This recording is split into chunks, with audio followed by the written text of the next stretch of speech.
What excites me about Oregon hops is just watching them grow throughout the season. Early March, you start to see them push their heads out of the ground. Then next you see the strings go on the wire, and you start to see them crawl up those strings. We like to see them to the top of the wire by the 4th of July. They get bushier, and you start to see those cones, and you know harvest is getting closer and closer. When you see that first truck roll into the picker is what really excites me. Just having all the people come together. It's like all season we work for this time of year. We're a 24 hours a day, 7-day-a-week operation until the last cone rolls out in the bale.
Years ago, before Prohibition, Salem, actually, where we're located, was the hop capital of the world.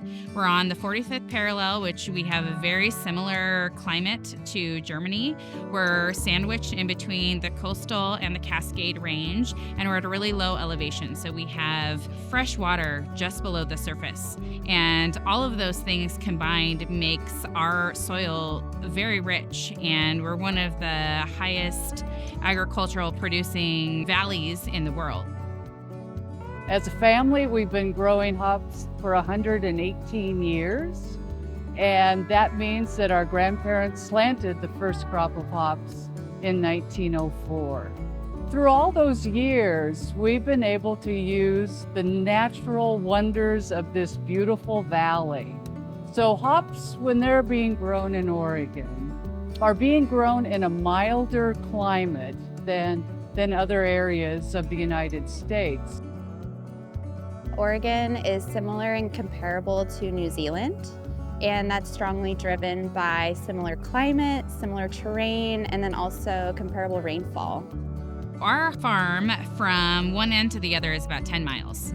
And you can grow a variety on this side, the north side, and the same variety on the south side, and you're gonna get a completely different aroma of a plant. Every time we take a lot of soil samples to see what we're dealing with. And even from one field to the field right next to it, it could be the same variety and we'll have a little bit of a difference there. A lot that goes into creating the quality hop and giving the brewers a consistent product. Oregon hop growers have a really strong community, which I really value being a young grower in the industry.